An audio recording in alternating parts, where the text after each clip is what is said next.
If you want to walk the road of wellness, you will want to choose this companion to hold your hand, Dr. Tam Mateo. The question is, and the challenge is, can we enjoy the holidays without compromising our health? Kaya ba natin magkaroon ng pagdiriwang ng Pasko nang walang kapalit, Dr. Tam Mateo? Yeah, oo naman, yeah. Kaya naman. Kasi it's just a matter of enjoying Christmas without eating yung some sort of food na alam natin na hindi healthy food. At matuto rin naman yung mga parents na, especially mother, na mag-prepare ng mga inumin, mga pagkain alam natin na makapagpapalusog ng ating kalusugan. Tulad ng?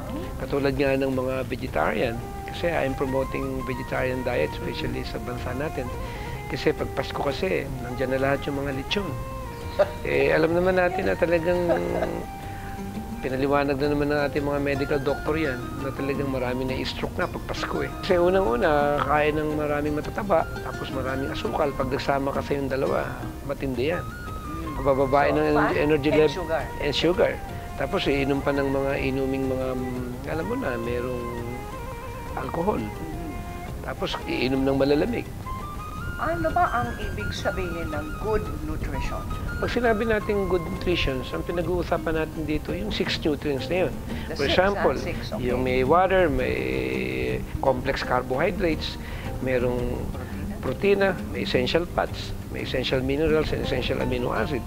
So it means those kinds of material are being required by the body. If you are not gonna put it inside your body through your decision, then the tendency is gonna put it in. Decision? Yeah, di ba? Make a decision? Yeah, pag pinag-usapan natin ng complex, hindi kasama rin yung simple. Itong mga candy, tsokolate, ice cream, binataan, leche flan, and so on. Pag pinag-usapan natin ng essential fats, nakukuha sa flaxseed yan, nakukuha sa avocado yan. Yung mga natural na mga, hindi yung katulad ng buko. Alam mo yung buko natin? Just imagine. Buko, of course. Buko, yung ating coconut. Just imagine yung 6 na required na nutrients na yun, nandun lahat. May essential fats, may protein, essential minerals.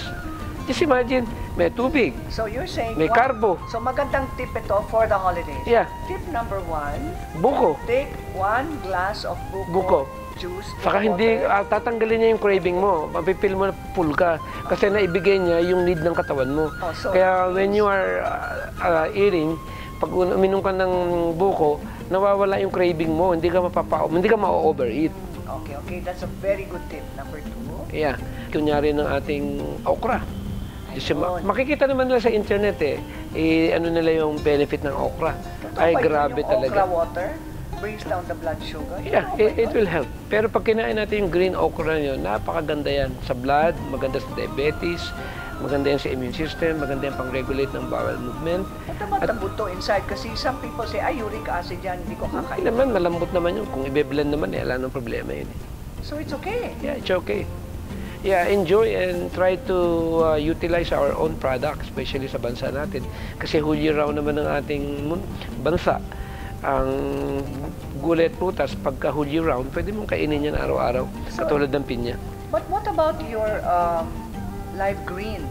Actually, green is one of the best one. Kasi during the time of Adam and Eve, nung nagkasala sila, dinagdag ng Panginoon yung gulay. So, nung napag-aralan ng mga PhD ng nutrition, especially Betty Kamen sa US, mga famous PhD ng nutrition, they find out that the green one is the best to regulate the brain.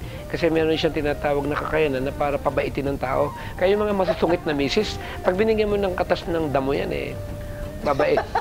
Bumabait. Pati na rin yung mga lalaki. Pati lalaki na mga mainitin ng ulo. May mga kambing at tupa, mabait niyan. Kaya I'm always recommending green stuff. Pero kung hindi mahilig ang isang taong kumain ng gulay, let's say salads or fresh greens, kaya ba natin i-juice na lang lahat yun or to drink it through the live green? Actually, there's something in our brain Sometimes people are not open enough, but in reality, nababago yung panlasa Merong neuroplasticity. For example, ampalaya. Sa unang kain mo, parang ayaw mo. Sa pangalawa, pangatlo mo, yung brain mo magpapadala ng pathway para padalan ka ng panlasa para maging paborito mo siya. For example, sa mag-asawa, kunyari pangit ang napangasawa mo, after 1 year, napapamahal na sa iyo. Na-adapt ng body mo, ang tawag adaptation. So, ganun din naman ang gulay. If you are not quite, enjoying vegetables, itry mo lang. Lalo na yung green na yan, binabago niya yung taste bud natin. Exactly. So, what is your message to all our televiewers for Christmas? Yeah, let's enjoy itong Christmas natin. Sana maalaman natin na talagang masaya yung walang sakit. Kahit Christmas at New Year, kung may sakit ka, actually yung tunay na kaligayahan din natin mararamdaman. So I am encouraging our people, especially Filipino and mga kababayan natin, na kumain tayo ng maayos na pagkain. With Dr. Tam, there are no problems, only solutions.